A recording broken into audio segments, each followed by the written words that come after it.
Welcome to another episode of the Cheerful Soundman podcast. It's a weekly show for event professionals about the challenges and lessons of producing stellar events with a smile. I'm Drew, and for today's mini episode, we've got a little bit of bonus content for you. So in our last episode, I interviewed Eric, and at one point the two of us went off on a tangent for several minutes about NFTs, non-fungible tokens, and what they'll mean for event goers over the next several years. So it seemed perfect for this mini episode. And before we start, remember you can now follow us on Instagram or Facebook at The Cheerful Soundman. Okay, here goes.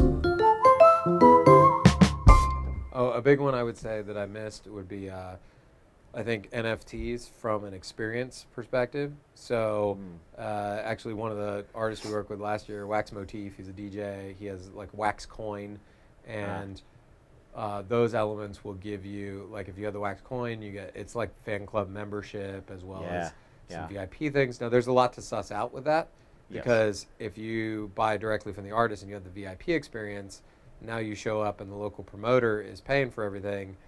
There's a dynamic and an economics thing that has to be worked out there that has not been worked out because it's new territory.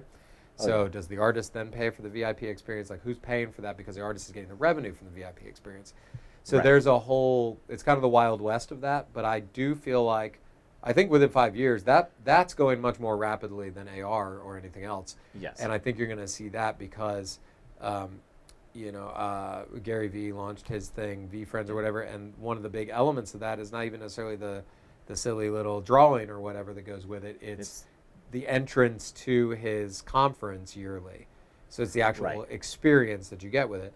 And so I think that we're going to see a big push in that across live events, from concerts to other live events as well, where, because then the economics do work. Again, it all goes back to the economics, because then the economics, it's the same way a lot of artists have now taken the economics away from the record labels and different things, taken the middleman out. Yeah. It even takes the promoters and the venue and everybody else out, and it allows the artists, it gives them even more power and more money that they are able to make by providing this unique thing that has that scarcity to it, where if I'm a fan, I can buy, this one NFT that, there's only 1,000 of them out there, and it gets me access to any of his shows anywhere in the world ever, or whatever the case is, right? I think that NFTs. I think within 5 years, there's gonna be a bit of a model for that. I think there's going to end up being two sort of levels of NFTs in a certain way, like, because you have ones that are more artistically inclined, which is like, I think, more of the conceptual definition, like this is the piece of art, like it's not a picture of the Mona Lisa, it is the Mona Lisa, only in a virtual sense. But then you have people like Gary Vee, who is sort of creating this other avenue where it's like the drawing doesn't really matter, even though it is technically this individual thing you would collect. It's really about the rights that you're buying, essentially, that go along with it, the benefits. So I think that there's going to be more people kind of choosing one of those paths in a certain degree. Not that they can't obviously intermingle, but I think you're going to have some people who are genuinely into the collectible nature. Think Pokemon, sports cards, all that kind of stuff, that they're just going to be like, you get nothing. You just get this thing. That's the thing you wanted, right? This is the NFT. And there's also going to be this other sense of like artists and other creators who are providing, like musicians and stuff that are providing more fringe benefits. Well, I think we all like exclusivity, know, so it's like, again, if I would be much more inclined to buy something if I know that it gets me backstage passes or something else. And especially a lot of the ones now being structured are, you get all sorts of things, or even some of the artists are doing remixes or releases that you can only access with on the blockchain, so you can't even replicate it and send it to your friends.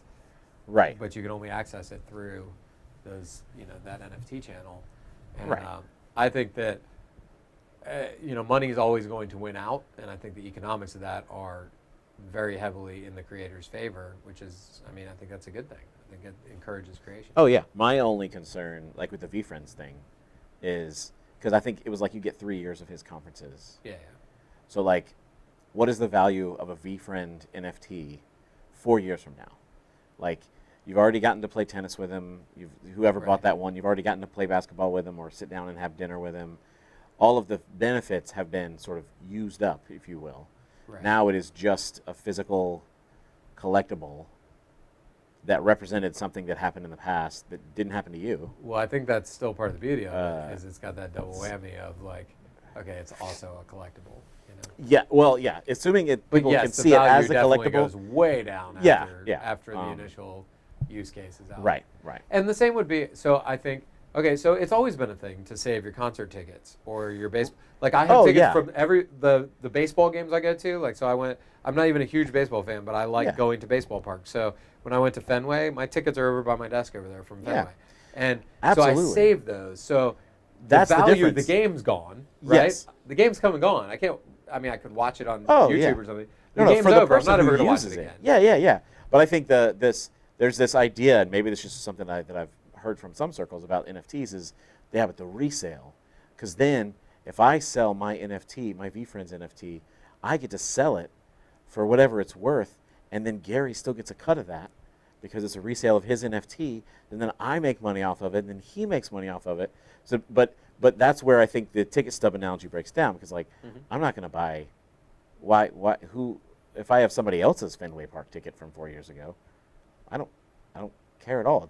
It's trash. But I mean, a concert T-shirt is the same way. So if I have an original concert T-shirt from Sure. Rolling Stones 1979 at the concert I went to and bought at the concert, Yeah. like that's a cool T-shirt that Right. yes, I could resell Right. if I could get it verified, which Right. that is worked into the NFT. It's verifiable on the blockchain. Yeah. Whereas you used to have to go to an expert. You know, if you watch Pawn Stars or something, right? And they bring in the expert and they come in. 10 years and, from now, Pawn Star is going to look very different. Be Oh like, this yeah, NFT. The NFT. This is They're what just it's going to check the representing. blockchain ledger. Yeah, that was you. You know, but you just have to go through that process, or Yeah. an old record that you bought and had signed, things like that. And so, I mean, it all varies. But I think for festivals, I think using an NFT as your actual entrance to the festival, and Because then, people will want all of them. and then People want to make sure that they get that every year. So I'm thinking even like Like- our little hometown punk rock fest, the Fest.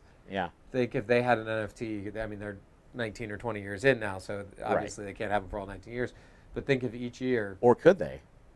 They could have ones that only go out to that people who have been there who have been before, there their and can chance to verify own it. an NFT Yep. that represents that they attended. Da, da, da. Tony, if you're listening, I got a $1 million idea for you there. But you could, you know, if you do that and then it becomes a collectible, I don't know what the value of that is. It depends on the value of it. Is it, Right. you know, is it the show that, you know, the first festival that Post Malone ever played and then became huge after it because whatever, you know, or, Right. you know, you some megastar that was the first time they were there and you were there and you could prove you were there. And like, I think that stuff's cool. We could geek out on it Yes. for a while. We can move on, but This is an entire I mini think- episode.